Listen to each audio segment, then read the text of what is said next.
Sometimes you just have one of them days. Oh. And sometimes there's a movie called One of Them Days. And this last January 17th, over Martin Luther King Day weekend, that movie was released. It overperformed. It surprisingly, while not the number one movie at the box office in the US, that would be Mufasa, it outperformed Wolfman, uh, leading to the very disappointing performance in that movie, which can't even get two times its opening, whereas One of Them Days is at about four times its opening, as we're in the middle of February, just past President's Day weekend. It increased in revenue on President's Day weekend from Super Bowl Sunday weekend, and it's still making money. It's a fun movie from January, which is kind of surprising. Uh, some might say the marketing was a little off, that some people aren't going to go see it because who's in the movie, that there's, I don't know, not really a big star. Although I would argue that Drake's former girlfriend who made fun of him during the Super Bowl halftime performance, that's SZA, and Keke Palmer, they have enough draw to justify this movie, and the story fits with it. The cameos are good and fun.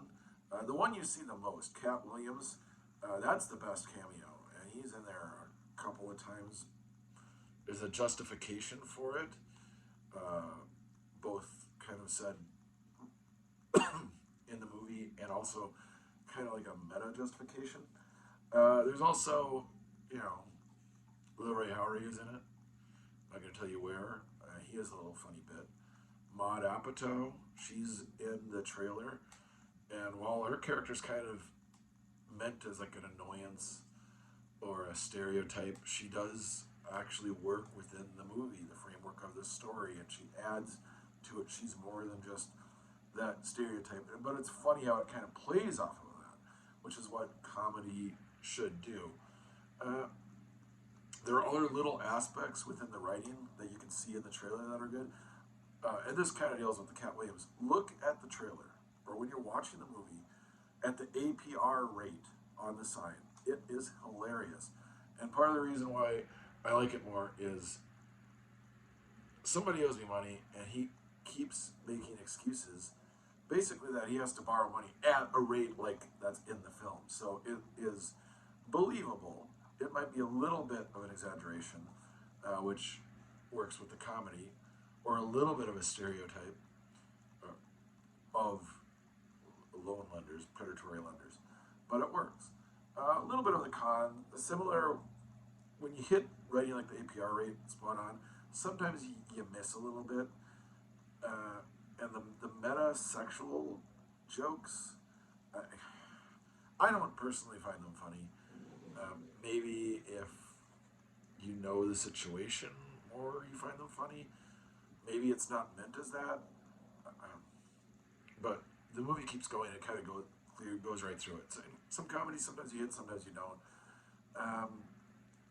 And like I said, the timing doesn't always work with comedy, but it's fast enough that overall this movie does. There is one part with the timing that kind of pulled me out of it, and I think it's a glitch in the construction of the movie. The con of the construction is that the basic setup. So it's they have this certain amount of time to do all this stuff, and in the movie it keeps reminding you of the time, not with like looking at the clock or a countdown necessarily, but it keeps blasting on the middle of the screen right there what time it is or how much time is left for something to happen or before something needs to happen. And in one of these instances, it seems like it creates an error because if you watch the signs, again, the APR sign worked perfectly, but if you watch the timing of when the car would be towed for where it is parked, it doesn't work with the timing of the movie in that it says it's this time now, whereas it might have worked if it was like this time after a certain scene. So that's like a glitch. Not going to tell you how that affects the story, but that was a missed a miss in my opportunity. But still, the action is fast. Things just pop on by. The cameos, like KATT Williams pops back up, and it's like it's a justification for this, that, and the other thing. There's a chase that's justified with the boyfriend and I guess what we call a side chick or a main chick. I don't know. It's not really said, but it's based on it. You can believe it. It's believable writing, and how certain people will be mad and how they go over the top on certain things. So the story, it's written well. It's got good performances, even though they're not A-listers. It's timely because it was released on Martin Luther King weekend. It's through Black History Month, or right now it's President's Day weekend. One of the stars made a cameo on the Super Bowl halftime show.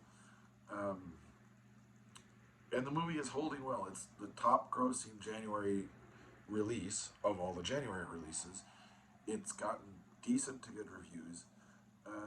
And it's still holding. So it's still in theaters that you can check out. I would recommend it because sometimes you got one of those days,